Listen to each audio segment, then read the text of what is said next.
semuanya, selamat datang di podcast Speak, Spill Dikit-Dikit Skuy. Kali ini kita kedatangan tamu nih dari SMP Negeri 56 Jakarta. Gua Alisa Rosaria sebagai host. Gua Nona Mutiara Sani sebagai host.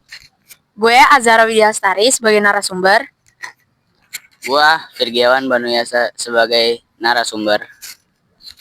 Gua Idris Madani sebagai narasumber. Langsung aja kita tanya-tanya mereka ini tentang vandalisme dan apa sih yang sedang terjadi di SMP Negeri 56. Gimana nih perasaan lu pada diundang di podcast ini? Wah, gue seneng banget dong bisa berbagi cerita sama kalian semua, terus juga bisa ketemu sama kalian semua. Wah, kalau gua senang banget sih bisa bisa masuk ke podcast kalian. Terus tempatnya juga enaknya adem, view-nya enjoy. Kalau gua sih senang banget bisa diundang ke podcast ini karena bisa memberikan edukasi kepada lu semua. Oke, langsung aja kita masuk ke topiknya. Menurut lu pada, vandalisme ini tuh apa sih? Wah, kalau menurut pengalaman gue sendiri ya, vandalisme itu kayak kenakalan remaja sih. Kayak misalkan lu tuh suka banget ikut tawuran, padahal lu tuh nggak tahu apa yang terjadi. Terus juga kayak ikut-ikutan ngerokok, FOMO temen-temen lu gitu sih menurut gue. Wah, kalau gua setuju banget sih kayak tawuran, ngerokok itu kayak ngerusak generasi banget dah. Yang pertama nyusahin diri lu sendiri, yang kedua nyusahin keluarga. Kalau menurut gua sih vandalisme itu tindakan mencoret-coret fasilitas umum atau fasilitas sekolah. Oh jadi gitu menurut lu pada tentang vandalisme. Tapi bener juga sih, vandalisme itu perilaku yang menyimpang ataupun melanggar aturan sekolah maupun pribadi. Tapi menurut lu pada punya nggak sih pengalaman atau pernah ngeliat nih orang yang ngelakuin vandalisme itu? Wah, kalau gue sih kayaknya punya deh pengalaman kayak gitu. Nih, kalau gue ngeliat orang di jalan, ada mereka kayak pulang sekolah, masih pakai baju sekolah. Nah, mereka itu tuh kayak nongkrong lah rame-rame, bahasanya tuh kasar banget sih menurut gue. Terus juga mereka kayak, ya gitu deh, kayak entah mereka bercandanya kelewatan, ngomongnya juga kelewatan, terus juga mereka ada yang rokok lah, terus juga kayak ya gitulah melakukan vandalisme yang seharusnya tuh nggak dilakukan gitu loh, apalagi mereka masih pakai seragam sekolah ya kan. Bawa nama identitas sekolah berarti ya? Iya, mereka bawa identitas sekolah sih, harusnya mereka sih sebenarnya malu ya kalau kayak begitu, karena itu sama aja kayak bawa nama buruk sekolah aja Ya, gitu. menjatuhkan nama sekolah. Iya, bener banget. Kalau menurut lu Banu? Kalau gue ya, seingat gue dulu waktu gue masih di kelas 7, gue pernah balik sekolah, ketemu anak-anak sekolahan juga, BTW. Kayaknya sih satu sekolahan sama gue. Nah, jadi tuh gue lagi jalan, tangan gue ditarik-tarik. Lu Banu ya? Iya bang. Udah lu ikut gue nongkrong aja yuk. Ngapain sih pulang masih jam segini? Oh kagak bang, gue nggak mau. Gue bilang gitu. Dia batu, dia kagak mau. Dia mau apa? Lanjutin. Pokoknya dia mau gue ikut. Nah, habis itu kalau misalnya gue nggak ikut, ya gue harus ngasih duit ke dia. Gitu aja sih. Kalau gue sih juga pernah diajakin pas kelas 7 sama abang kelas tingkat gitu.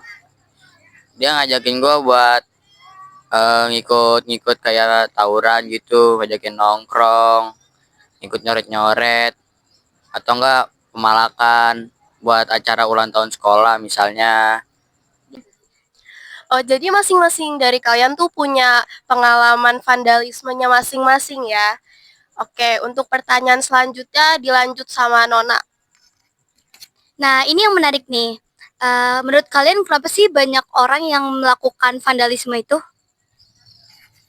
Nah, kalau menurut gue nih ya, itu tuh karena FOMO sih, karena ikut-ikutan aja. Karena mereka tuh biasanya yang kayak gitu, kebanyakan diajak sama kakak tingkatnya atau emang sama temen deketnya kayak kayak lo mau gak hari ini nongkrong sama gue sini, nanti gue bayarin buat rokoknya gitu. Kayak ya sekedar pengen coba-coba kan lama-lama nanti jadi kayak ih ternyata enak juga ya, cobain lagi deh sekali lagi. Siapa tahu bisa buat lepas-lepas dikit kali ya. Intinya kayak ketagihan gitu. Tapi kalau misalnya lu diajakin kayak gitu mau nggak? Kalau menurut pribadi gue ya, dalam hati gue ini enggak sih, karena itu juga merugikan diri sendiri. Karena gini, kalau misalkan lu nongkrong masih pakai seragam sekolah gitu kan, siapa tahu ada guru yang lihat, kayak jadi kayak merugikan, kayak lu dipanggil jadinya. Terus kalau misalkan dalam diri sendiri rokok itu bahaya sih. Terus juga gak guna lah nongkrong-nongkrong pulang sekolah gitu, mending tidur. Oke, selanjutnya gue mau tahu alasannya dari Banu.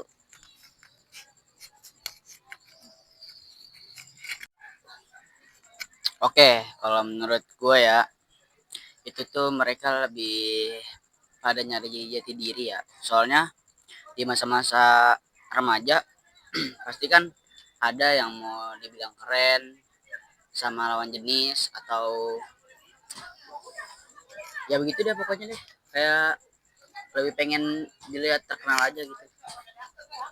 Kalau menurut lo, like?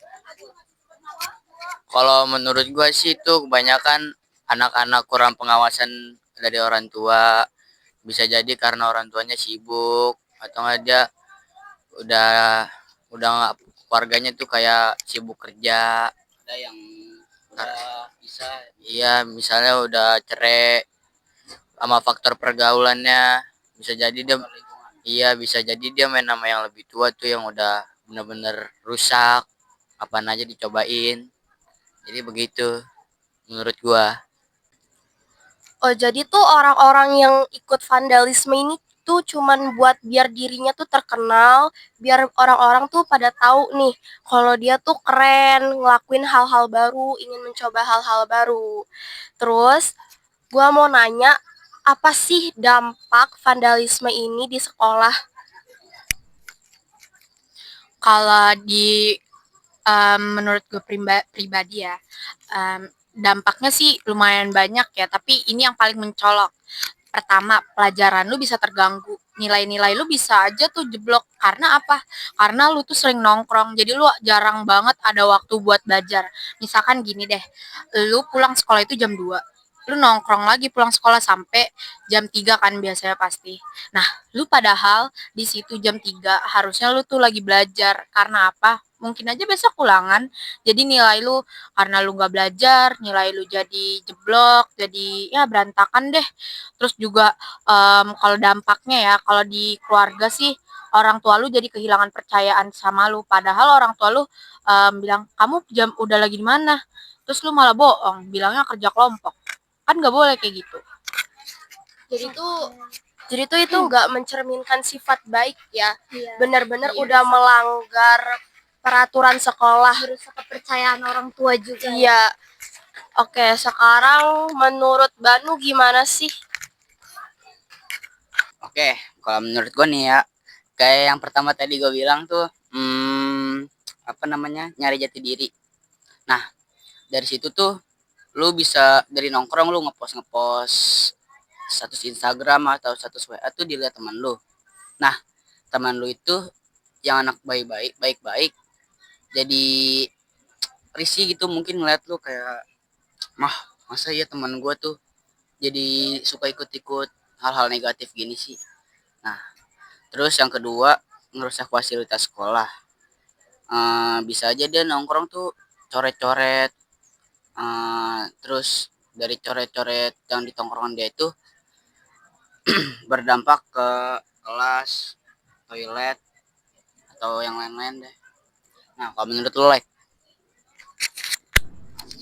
Kalau kalau menurut gua sih itu bisa ngerusak nama baik sekolah, dan dicap buruk oleh guru-guru mapel lain atau enggak wali kelas. Bisa jadi kalau misalnya masa lu udah gede, udah bikin nama sekolah jelek banget, atau enggak lu bisa masuk penjara, ketangkap atau enggak sama polisi, lu bisa kena kartunya surat panggilan orang tua. Lu suruh manggil orang tua lu, terus lu suruh nulis di kertas misalnya. Itu buat jelek nama keluarga lu juga. Bisa bikin lu keluar dari sekolah juga ya? Bisa, kalau misalnya masalah lu udah gede, udah gitu juga udah numpuk, nggak ada perubahan. Dulu setahu gua tuh di tawuran abang gua ya, itu tuh kayak ada poin-poinnya gitu. Jadi misalnya lu ngelakuin kasus,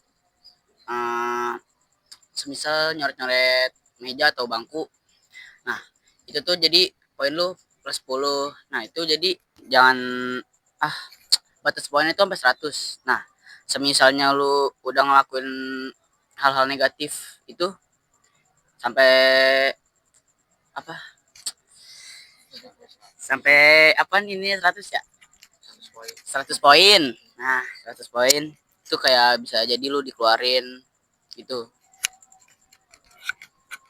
Oke, bisa jadi lu, gue lanjutin ya. Kalau misalnya tuh lu nggak bakal di DO bisanya, atau nggak di deportasi ke sekolah lain.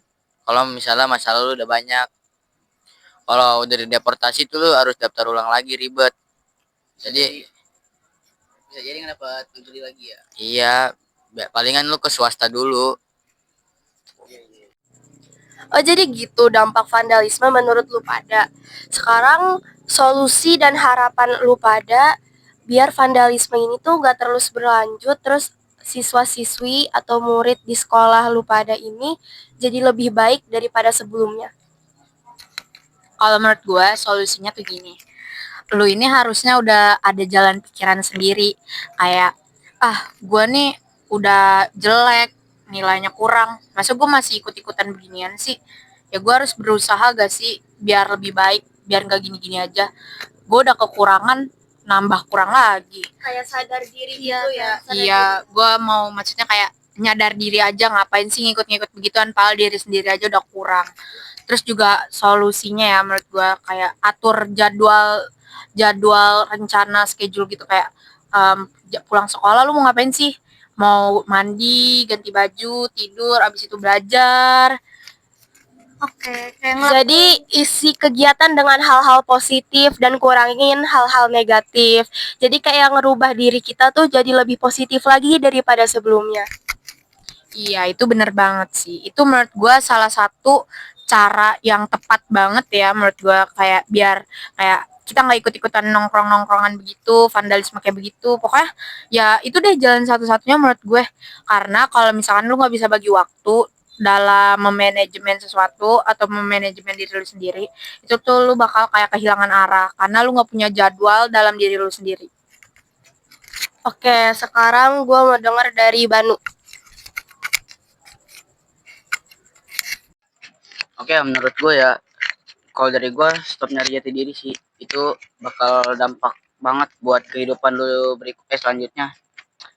Pertama dari keluarga lu pasti kalau semisal ikut-ikut vandalisme atau hal-hal negatif, lu bakal ngikut berantem tawuran. Nah itu berdampak buat keluarga lu, orang-orang sekitar lu lah pokoknya. Itu bisa lu masuk sel atau bahkan lu mati di jalan gitu guys. Kalau menurut gue sih benar katanya Banu, kalau misalnya lu bakal ketangkep ya lu mati. Palingan lu balik-balik babak belur kalau udah ketangkap sama polisi mah, muka dari ketampolin. Polisi tuh nggak mandang umur kalau misalnya udah buat masalah. Mendingan lu jauh-jauhin deh tuh main nama yang lebih tua atau enggak main nama pergaulan bebas. Itu bakal dampak banget ya buat orang-orang sekitar lu. Iya, apalagi kalau udah orang tua yang kena, mau nggak mau lu, orang tua lu harus nebus lu juga. Itu juga ada nyusahin orang tua namanya. Kita malah duit lu habis. Tahu gue juga sekarang tuh ada penjara anak ya di mana ya? Sekitar mana ya? Hah? Cipinang. Oh, Cipinang. Iya tuh. Terus juga gue dengar-dengar dari teman gue ada di Tangerang apa ya, setahu gue pokoknya di sekitar situ dah. Susah banget ya. Itu biasanya kalau udah masuk lapas sih, yang masalahnya udah gede-gede banget, atau enggak udah kalau udah nggak ditebus sama orang tuanya karena masalah ekonomi biasanya. Biasanya kalau orang-orang yang ekonominya cukup tuh anak yang masuk langsung dibebasin biar masalah tuh nggak nyampe sekolah. Banyak kan orang tua tuh gitu. Tapi tetap aja anaknya bakal ngulangin. Ya itu sekian dari gua.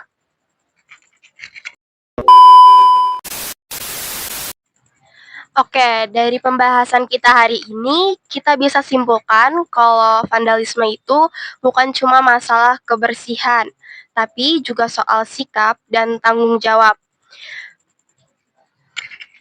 Betul banget, vandalisme kelihatannya kecil, tapi dampaknya besar. Dan yang bisa mencegahnya yaitu kita semua. Karena sekolah itu rumah kita kedua, kalau kita sayang sama sekolah, harusnya kita jaga, bukan dirusak. Dan ingat, yang keren itu bukan yang nyoret tembok, tapi yang bisa bikin perubahan positif di sekolahnya.